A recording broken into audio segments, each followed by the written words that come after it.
Okay, we are live. Yes. Let's get on this. Let's get this on the road.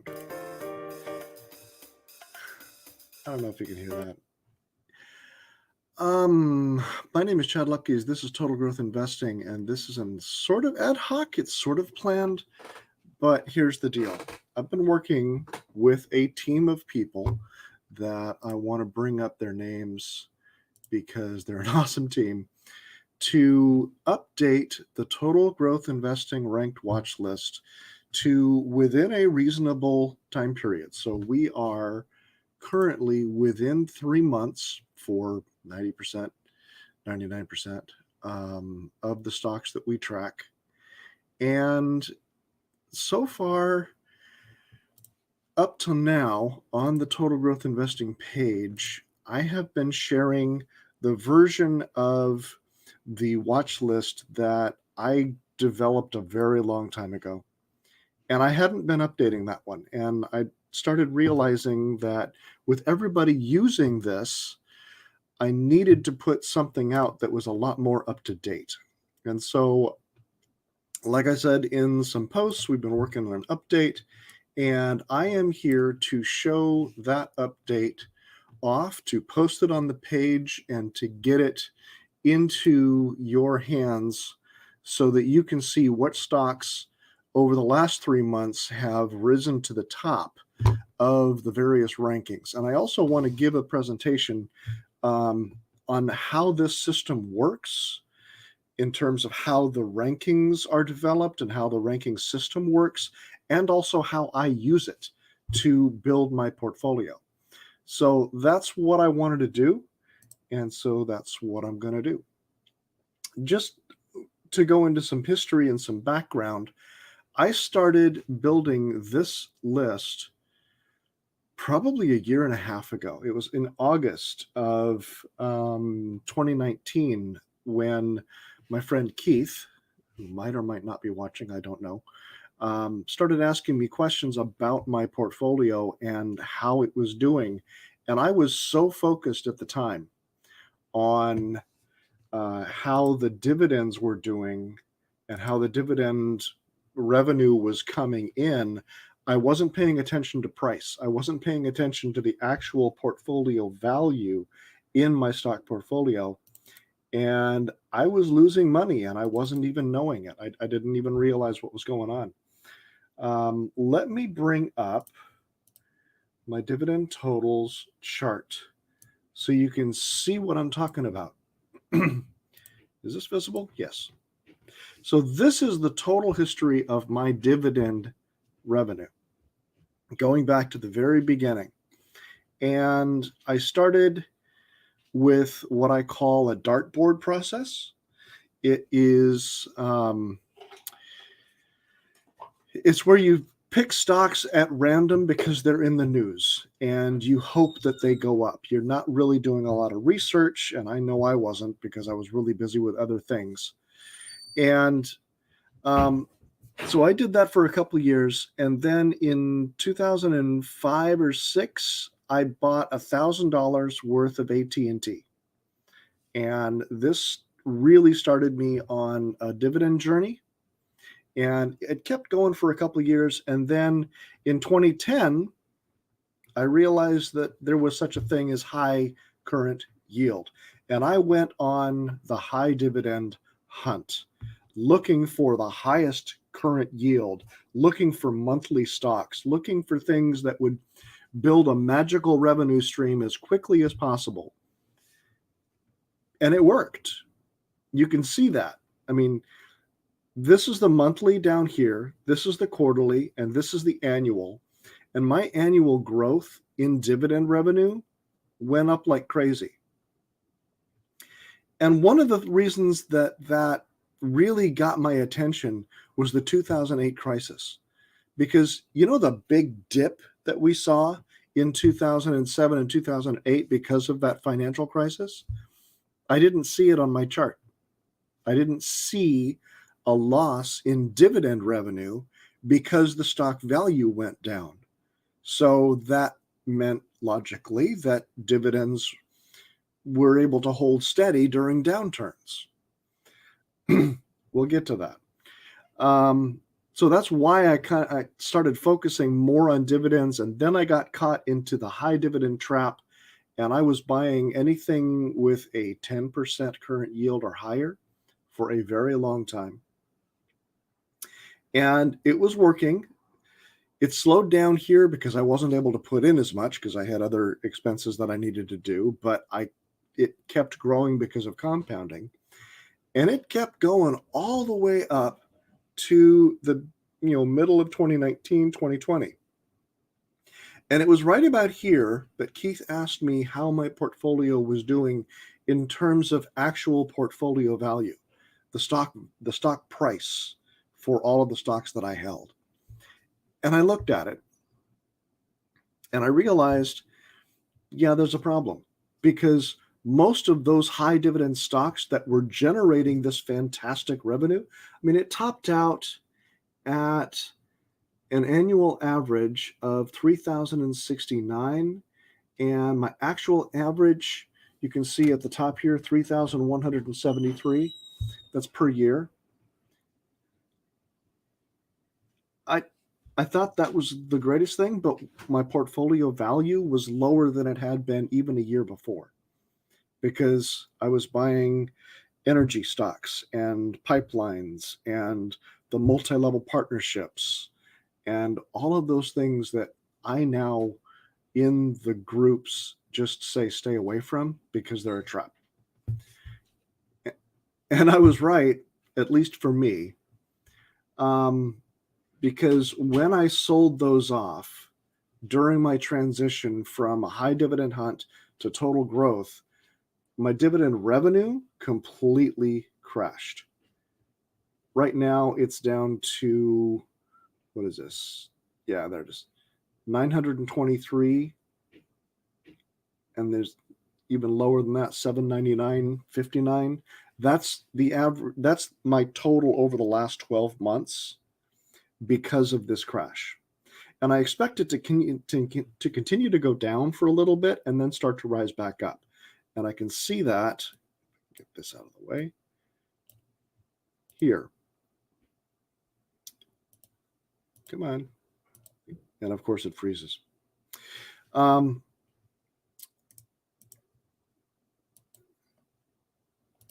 Deposits, there it is. So this is based on math, what I expect my dividend revenue to return to after a few years. But this is depending on just a raw percentage. The actual is going to be weirder, and this keeps up with how things are going. This is part of my monthly report that I've been putting out. I'm kind of rambling. So how does this watch list work? There's now 3 levels to it. There is the data entry. There's the sheet that is used to calculate the ranking scores. And then there's the presentation. This is the Total Growth Investing Ranked Watch List. On the Ranked Watch List, there are 673 stocks.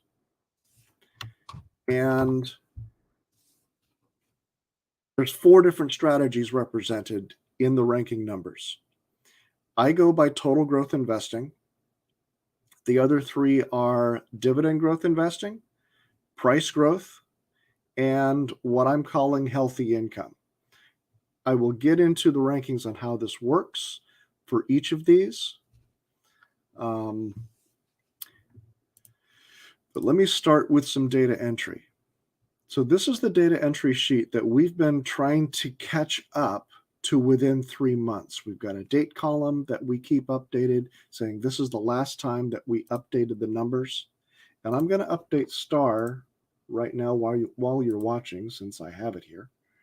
Let's see. So update that date. Average 4-year dividend yield, according to Seeking Alpha, and all of this data comes from Seeking Alpha, is 1.82%. Dividend growth numbers is 10, and they don't have enough of a history to be able to give us the others. Their dividend safety, that's the payout ratio. Looks like it is currently 81.48%. We'll go to dividend history to pull the latest dividend or maybe an average, and 0.11 looks like it works. And then I'll put in the momentum numbers. This is the price growth over 1 year, 77.79, 3 years, 75.15, 5 years, 93.12, and 10 years, 96.56. And I also want to keep track of what the total return is, including dividend compounding, which in this case is 115.87. So once we update a number, the calculation sheet takes that and automatically adjusts the ranking scores based on that new data. So we've got ranking scores for each column. So here's the data that comes from the other sheet for 1 year dividend growth. And if I sort by this column, which is the ranking of that column, you can see what I mean. So the highest dividend growth for 1 year is going to rank number 1. And the lowest loss down here is going to rank at 706. There's actually 706 different stocks on the raw data sheet and the calculated ranking sheets. There's only 673 on the presentation. I'll get into why in a little bit. But let's go back to here, and let's also sort by the 3-year rank, because different time periods have different results. So let's sort by that, and you can see that is now coming from column J. So we can do the same thing with 5-year and 10-year. What column Q is the average of these ranking scores. So I'm not using the actual percentages, I'm using the average of the rankings to give me a compound annual growth rate ranking for all 706 stocks. And if we sort these, the average for TPL, at least in dividend growth, is better than anything else. Now, the other data that you saw me enter is the price performance. Okay, this is the same data that you saw, but let's sort it by 1 year on the ranking.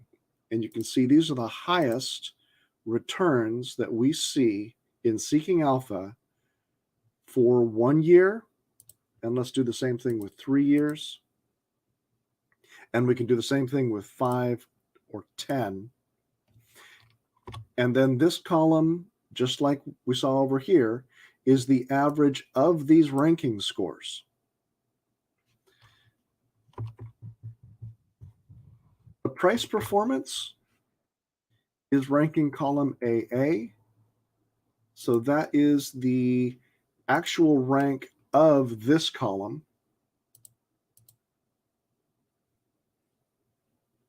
So I can pull this and use it in other averages.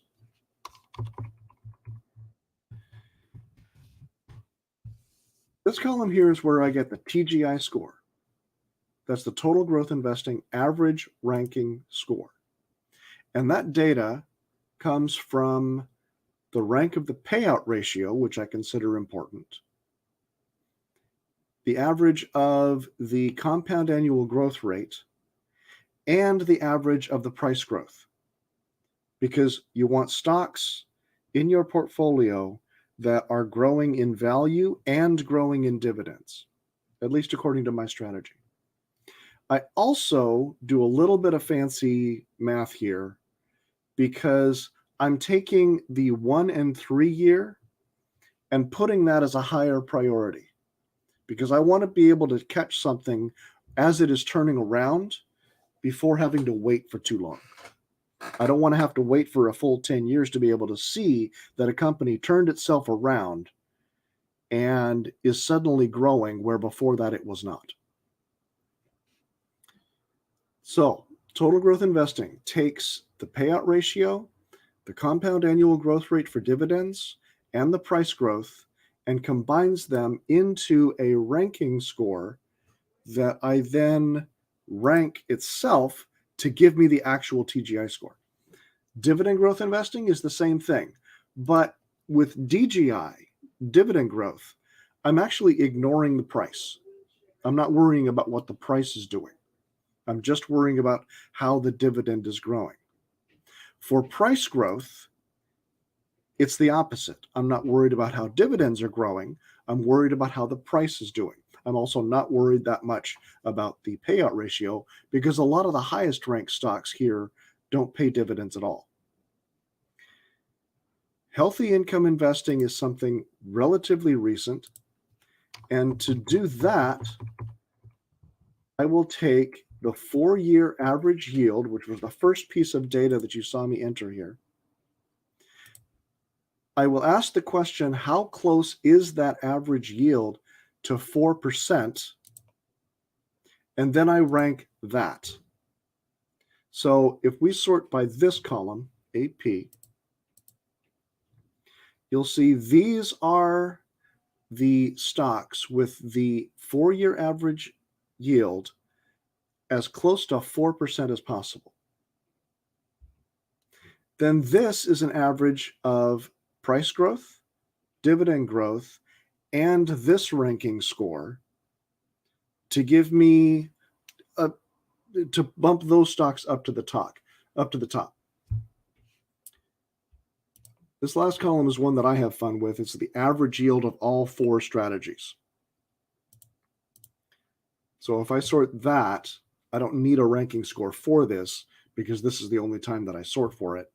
These are the stocks that rank the best based on these scores for all 4 of the categories. So this is the calculated ranking sheet. You don't need to worry about this one because everything that you need to see is on the public presentation. This is the Total Growth Investing Ranked Watchlist. And as you are watching, I am going to grab the link and I'm going to drop it into a post on the Total Growth Investing page. Caps lock.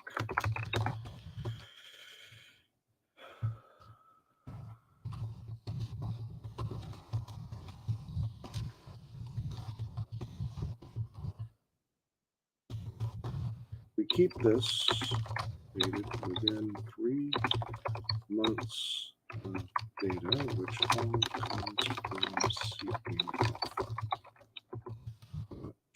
Live stream going on now to see how it works and how to use it.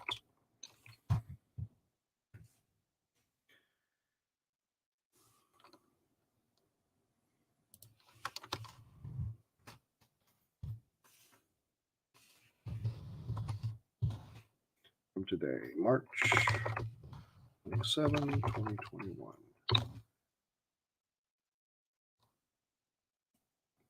And there we go. So the public list is now public. And let's pin this. No. Unpin from top of page. Pin to top of page. This is what I wanted to do. So now the top pinned post on the page is the list that we wanted to show off. Now, how do I use this? I will get to comments in just a second because I do see a few. But I want to show how I use this. This is something I don't show very often. It's my stock on hand list. Okay. This shows me in all the portfolios that I have, how much I have of each stock. And I have it sorted by the TGI score because that's the strategy that I'm mainly following.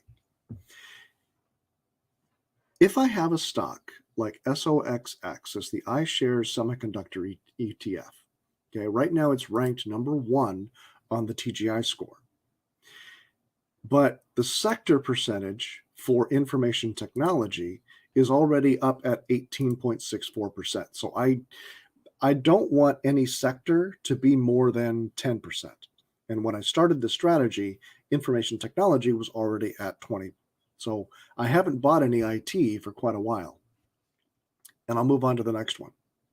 Okay, here's the next one where I see some possibilities. And this is the one that I'm buying right now. I have diversified as a sector in the way that I do my my diversification. So right now, the diversified sector, which includes wide market ETFs and some other things, is at 4.08%. So that gives me room within the sector distribution. And if I have a stock that is more than 5% for that individual stock, I'm going to hold off on buying that. I'm going to wait until that is below 5% before I buy any more of it. That way, I'm always spreading out my diversification over time, and I'm not going all in on any particular stock. This is how I use it. Now, if you want to go and use that for pure dividend growth, you can do that. Or if you want to do it for pure price growth, you can do that. On my stock on hand list, I have this column doing a VLOOKUP, pulling the data directly from this ranking system. And you can do that with this column or any of the 4 columns here. And if you want to follow the same distribution, diversification rules, then you keep track of what your sector percentages are and what your distribution of stock is to be able to keep yourself diversified over time. How that has worked, I'm pretty proud of. So I started following the strategy in late 2019, and I really went full bore in 2020. So I want quick links. Anyway, let me show you this taxable account that I've got and the portfolio performance. So it mostly followed the S&P until the crash hit. So this was March, and then it started going up. And in June, it started really showing off. Right now, I'm at 81.63% gain since the start, and the S&P is at 53.56. It's about the same time period. So I like the way this is going. And most of the stocks in this particular account, this particular portfolio, are the high-ranked TGI stocks. So let's go back to here, and let me try to answer some questions. Okay, JPM. That's okay. If you have a particular stock that you want to check on, and you don't want to do a search throughout all 673, there is a tool that is built to help you with that. And that's this one. Okay. I'm going to, when this finishes loading, I'm going to share this in the comments of that page post. If you have a stock like JP Morgan that you want to see what the scores are, because you have it in your portfolio and you want to see how it ranks on the ranking scores, you can put that symbol in here and it'll show you what that is. If you have a stock that comes up as NA, it means it's not on the list. And that doesn't mean I don't recommend you buy it. It just means that I'm not keeping track of the data. I do have actionable items on the scores. And I'm not showing my screen. There we go. Here's the list. Sorry. So you put your symbols in here. If a score is 1 to 50, I consider that to be on my buy list. If it is from 1 to 100, then I would turn drip on to compound because it's been doing great. It's at the highest, within the top 100 of my list. So I want to be able to compound it and capture all of those gains. If it's 101 to 499, I wouldn't sell it, but I also would not drip because there are 100 stocks on the list that are growing faster. If it's 500 or below, then it would be on my sell list, unless it's one that I really don't want to get rid of. Like I have AT&T. It's the second stock that I ever bought, and it is, well, let's see. AT&T is 690 on the TGI score. So it's not great. It's actually lower for price growth because it's been so steady and maybe even losing value. But I don't want to sell it because I have enough of it to where it's compounding and it's getting me one share every single quarter. So I'm not going to sell this one, but because of the score, it would be on my sell list if I didn't have any other reason to keep it.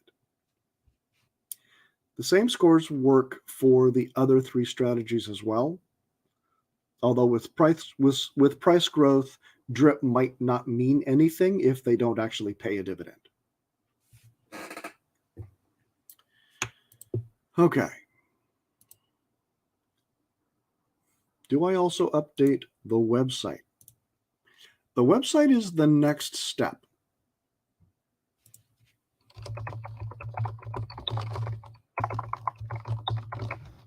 TotalGrowthInvesting.com.